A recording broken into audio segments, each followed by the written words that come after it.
sorry I'm running late. If you believe it, I actually had everything up and ready to go, and as I was trying to get my VTube studio to work, it decided, no, it wasn't going to work, and now my sync is off again. Hang on.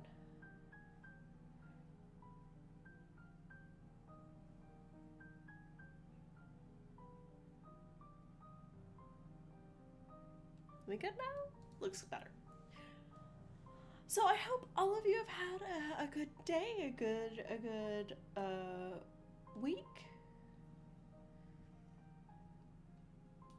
Not me checking the date and making sure it's actually Wednesday. Everything's fine. I have not lost my mind. Sorry I missed the last time. It's kind of been a case of, you know how most people would be, oh, when life gives you lemons, make lemonade? Mine has been more, oh, life is throwing rocks at me, I better play dodgeball.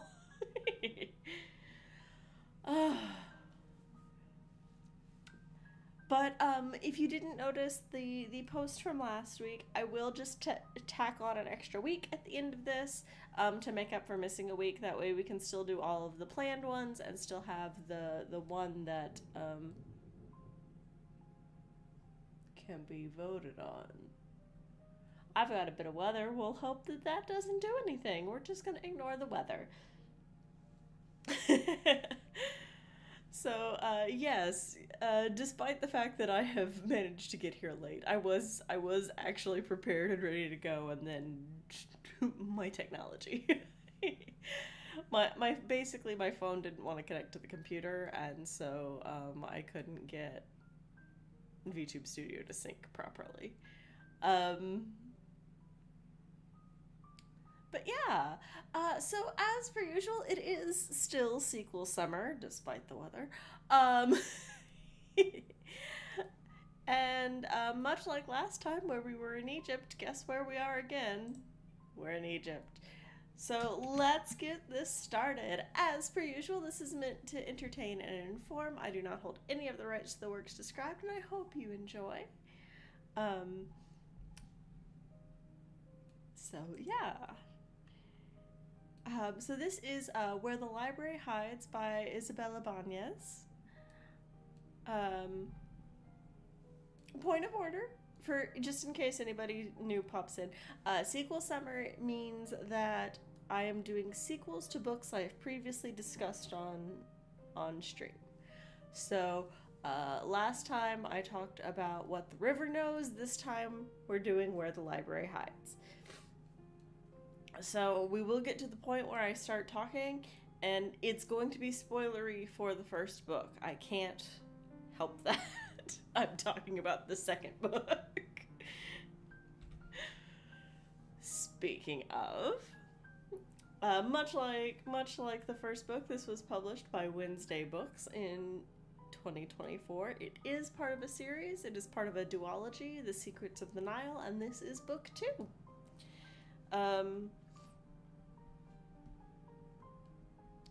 Having recently gotten back into duologies, I like them. I think they're nice. I like things that just go the length they need to go. Now, this is going to look very familiar, and that is because it is the same cover illustrator as who did What the River Knows. So this is the original cover for Where the Library Hides. The illustrator is Michaela Alciano, who is a Hugo Award finalist. They've worked for lots of publishing houses, including Penguin and HarperCollins, but they have been freelance since 2019. They've done variant covers for Night Circus and The Luminaries, and they do a whole bunch. Their style is fairly fluid. It's not like one of those where it's like, oh, you can tell it's them because they always look the exact same. No. They have a much broader catalog.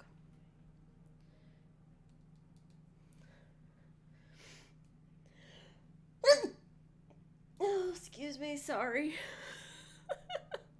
Sorry about that.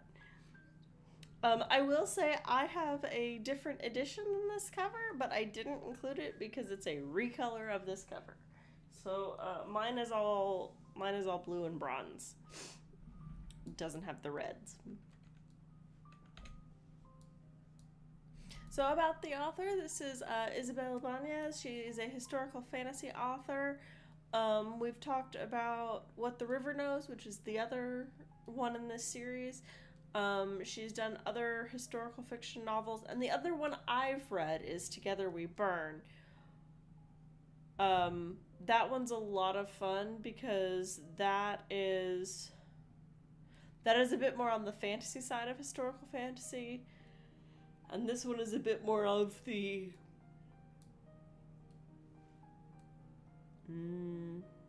historical side of historical fantasy. Like, there's still, like, magic and fantasy in these, but the other one has elements that just, like, scream fantasy a bit more. Also, Together We Burn is a lot of fun. If you don't speak Spanish, just Google the words as they come up. Don't be me. Don't struggle bus your way through it. Also, I think that one has a glossary. So, like, use the glossary, use Google, it's your friend. So what do you need to know about this one? You need to know this is a romance book. That is not all it is, thank goodness, but romance is an important part of this one. It is an adventure novel, much like the first one. It is about family, and it is about magic. Magic is a big deal. If you don't want magic in your ancient Egypt, this is not the series for you. But maybe I can convince you otherwise. Probably not, if you don't want it. So, spoilers for book one. If you don't want any spoilers for book one, if you haven't read What the River Knows, if you've planned on it and for some reason you have clicked on this one, stop, go read that one, come back later. I'll try to sell you on book two, which really, if you liked book one, is not a hard sell at all. But there will be spoilers past the slide, and there will be minimal spoilers for book two. I'm going to try not to spoil anything that's like past the first 5-ish chapters. That's not going to be perfect, and I know it's not because I know what's past there, but we're going to try. Alright, everybody gone? Fantastic. So your main characters, welcome back Inez and Whitford. They are back. They are your POV characters, and they are wonderfully delightful. I still like them. Point of order, Whit is no longer a sometimes tag on the ends of chapters. He gets his own chapters. It's really obvious when he's the narrator. It's so...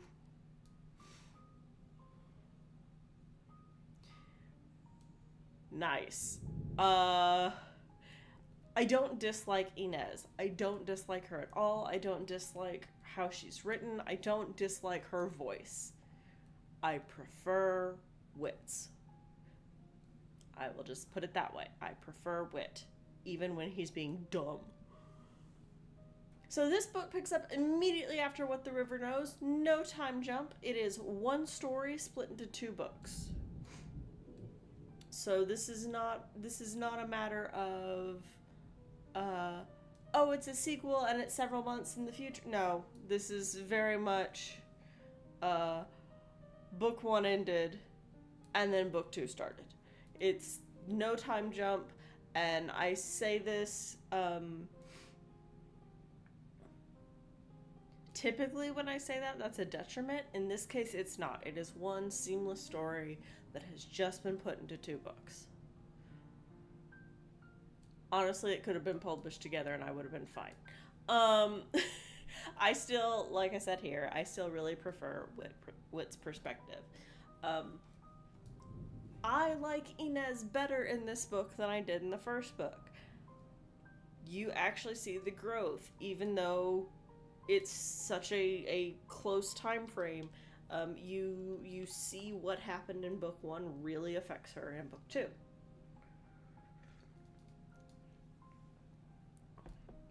Now, does she stop jumping in without looking? Absolutely not. That wouldn't be Inez. She's gonna give Whit white hair. We don't care. Alright. Is everybody from the spoiler slide gone? It's a romance novel. So good. Everybody's gone? Great. Fantastic. This book starts with a wedding. There's, straight out the gate, romance. It delves a lot into what is love. I almost put "Baby Don't Hurt Me" on the slide. I figured I could leave that off. I will just mention it. "Baby Don't Hurt Me," and you can take with that what you will.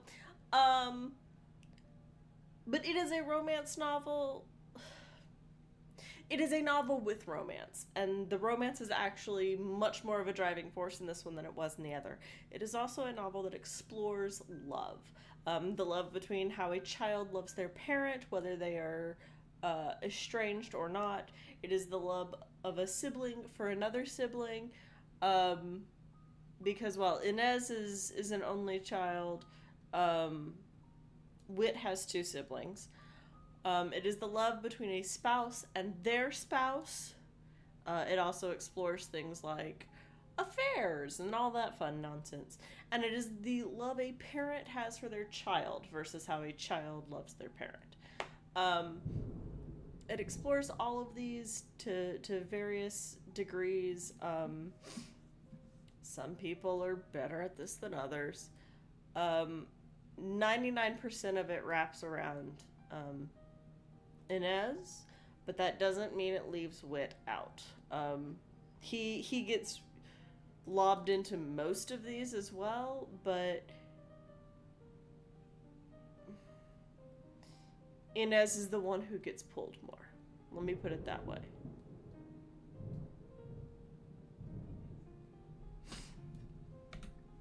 So, good old romance. It is an adventure book. If the first book was Indiana Jones, this is Pirates of the Caribbean with less boats and in Egypt. Like, I don't need to make that qualifier. Clearly, we're not. But this is a lot more of silly hijinks and magical mishaps and funny things happen, and those things are all really important because this is not a light book. There are parts of this that are heavy. Not like a Deed of Paxenarian or like Dritz de Urden books, kind of heavy, but much heavier than the first book was. Like I said, it really is just the next part of the story. But there's enough, like, not slapstick, but also kind of magical slapstick, that there are moments where you're like, this is really goofy and kind of clashes with the tone, but also, if it was all serious all the time, it wouldn't have been as good. So this is a story about family. Like, take this story, throw it in a pot, boil it down. It's about love and it's about family. Is family of choice more important than family of blood? Who do you choose to love? And do you choose to love them, or do you just love them anyway? Speaking of family of blood, this is the book where we find out Inez has far more blood in Egypt than she thought. I'm not going to explain that. That's just going to stay there. I will say this, and the reason it's here written like this is I am going to tell you this. I'm not going to type it out. Inez is still traumatized through this whole book by seeing her cousin shot point blank in front of her. It is a problem. It is a problem for Inez. It is a problem for the family. This is not a lighthearted thing that can be brushed off. The cousin that Inez viewed as a sister was, at the end of book 1, killed right in front of her at very close distance to her. So they went from basically being near twins to, in her own words, her cousin was unrecognizable. So that is a big part of this. And when I say family of choice, I don't just mean who you choose to marry. It's who you choose to count as your family. It is those friends that are so close that they may as well be blood.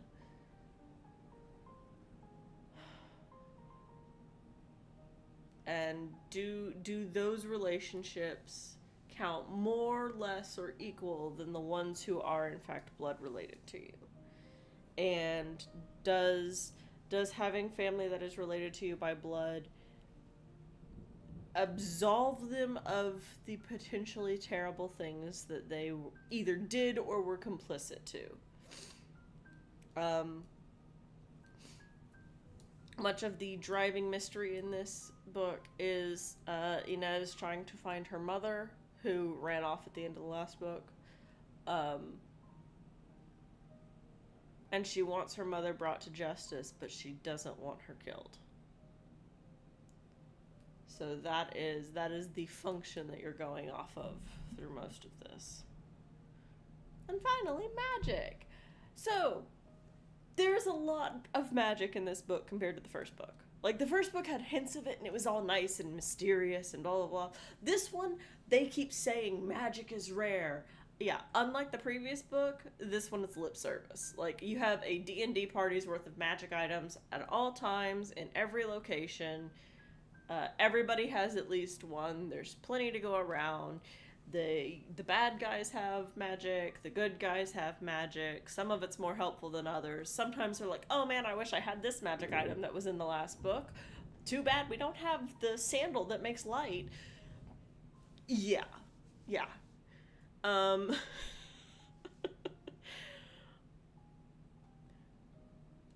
It's one of the most incongruent things in this book. Because we spent an entire book saying magic is mostly rare, and it's found in really old items, and the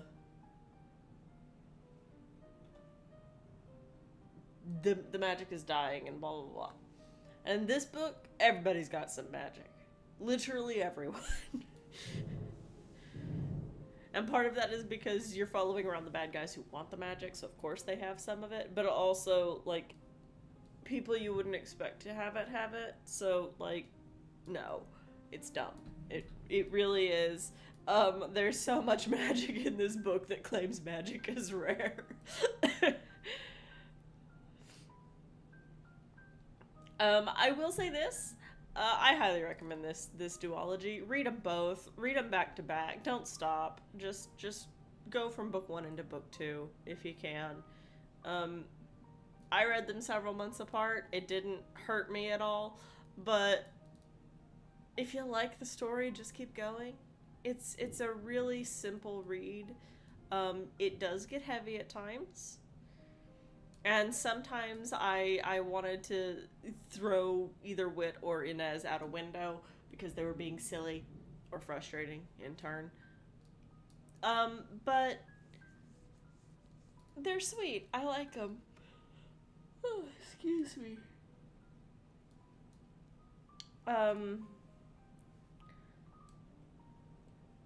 If you like alternate history, if you like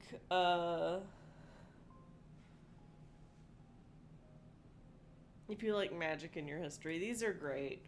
They're a lot of fun. They're really well written. They're not hard to follow at all. They're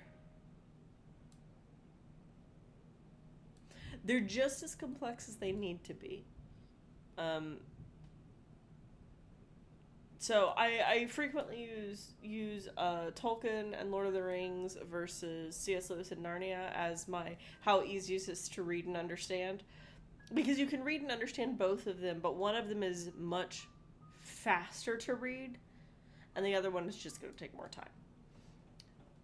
On the scale of Lewis to Tolkien, this is on the Lewis end. Probably if Lewis is 1 and Tolkien is 10, this book is probably a 4. There is nothing in it that is so miresome that you will get super confused. There are a couple of things you may want to reread a couple of times because there's a lot of moving pieces, but nothing. You're not going to run into the 5-page description of walking to a hill for something to happen in a paragraph, and then you're going to spend the next 20 pages walking to the next location. Nothing like that. Very straightforward. So, for recommendations, if these look familiar, no they don't. Yeah. Recommendations for books about family. Kith and Kin by Marieke Nijkamp. This is the legend... No. This is the Vox Machina book about the twins, whose name escaped me. Vexalia and Vax'ildan, and about the nature of family. So You Want to Be a Wizard is the first book in the Young Wizard series by Diane Duane. While it does involve a lot of family, you really want to get into this series because the longer the series go, the more about family it is. Also, it has a talking dog. Everyone loves Poncho. Number 3 is Elena by Tamora Pierce. This is the first book in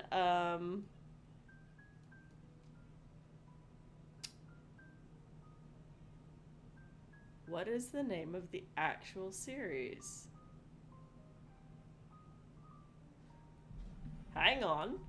I am drawing a blank as to the name of this series. Let me go grab that.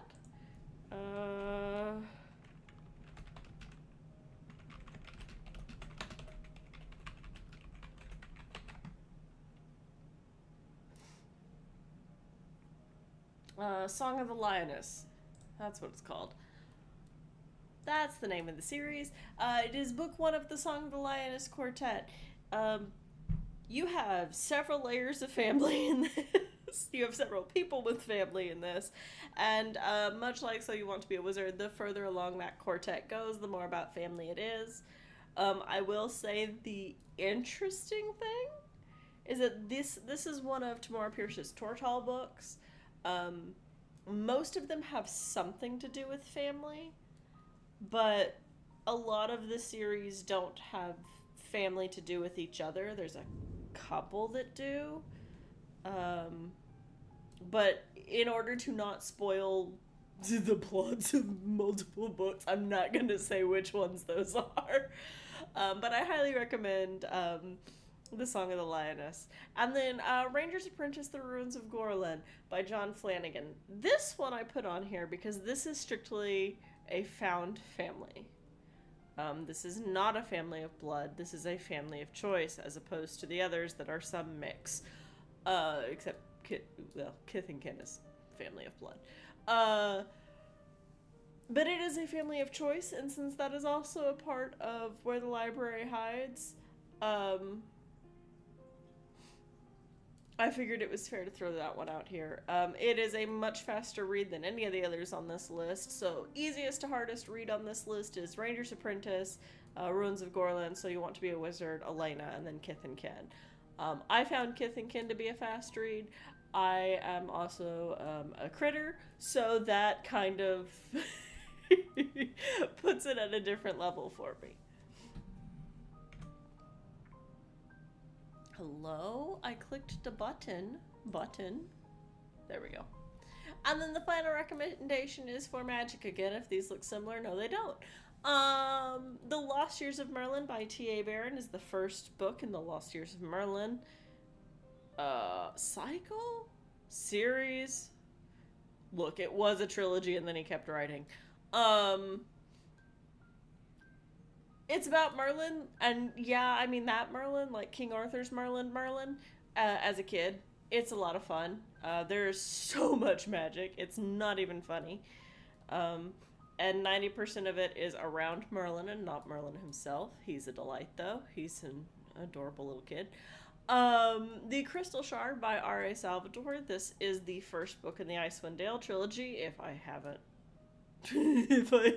messed up the books in that trilogy, which is technically book 4, but ignore that and read the Icewind Dale trilogy first. Anyway, because this takes place in the Forgotten Realms, for those of you who don't know what that is the D&D setting for D&D 5th edition. And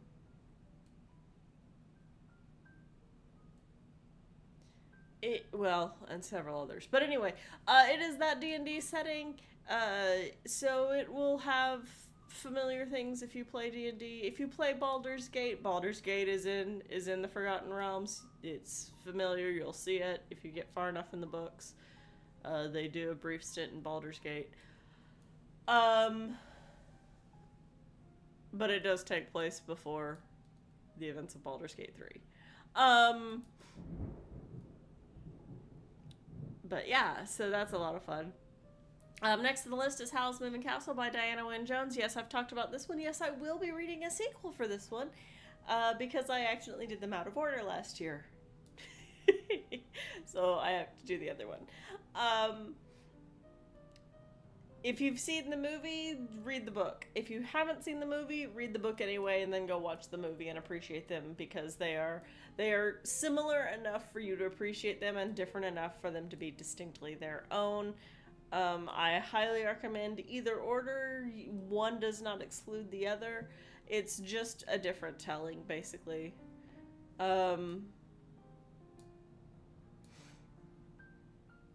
Yeah.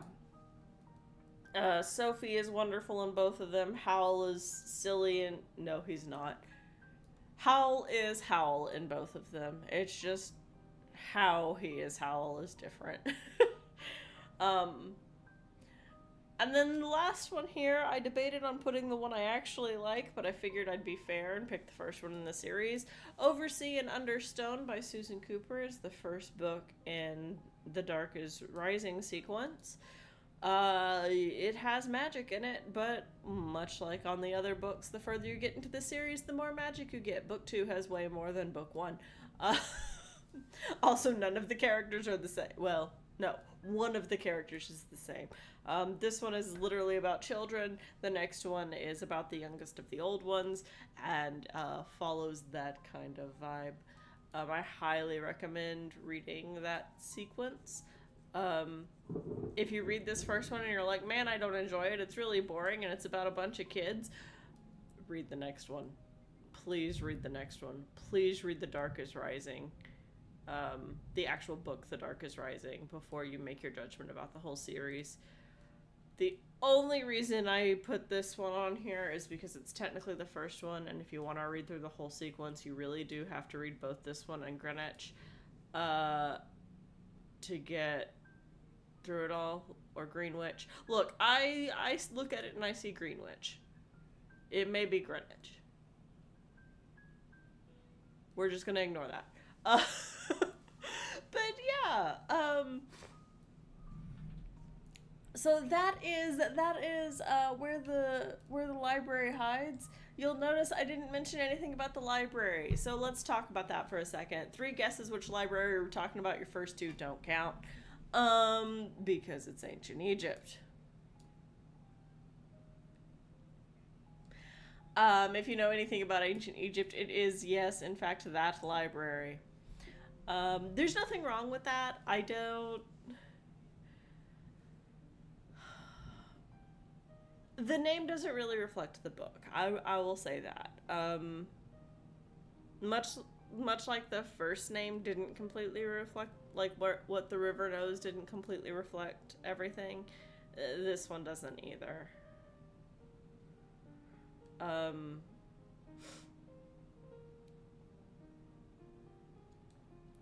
But it's still a good book. It's still a good read. I highly recommend it. Like I said, just finish one and roll straight into the other. If you're borrowing them from the library, check them both out. Oh, excuse me, if you can. If you want... Well, I did the Kane Chronicles last time, so those are always if you want more magic and Egypt-related stuff. But that's not historical fantasy, that's just fantasy with mythology wrapped in it. But yeah, I really enjoyed this one. So even though it was a brand new read for me, it was a sequel to one I had previously read. Um, the plan for next time, well, we'll see how this goes, is I need to get the Howl's Moving Castle sequel. So we should be doing that one next. And I'm going to work on reading the Assassin sequel because that one's dense and is going to take me more than a week and a half to read. That one's probably going to take me a month, so I should get to work on that one. Um, Hopefully, I won't have anything that knocks me out on a Wednesday. If I do, I will try to let you know with more advanced timing than last time. That wasn't my plan. It was just a rough day.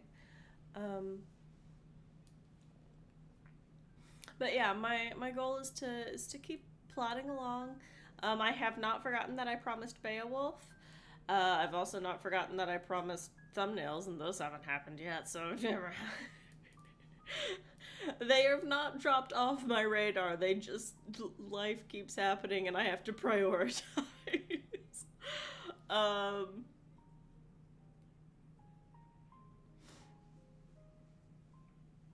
Depending on how a couple of other things go, I may do something else in place of that in the nearish future. Maybe we'll see. We'll see how it goes. Um, so yeah, I hope you all have a good rest of your week, a wonderful night. Hopefully, y'all have better weather than I do. Um, and I think I'm going to cut this one a little short. I know I started late and all, but just due to weather, unironically, just to make sure that nothing goes horribly wrong and that you don't lose me. I will see you next time and we will have more Howl. Have a good week, everybody.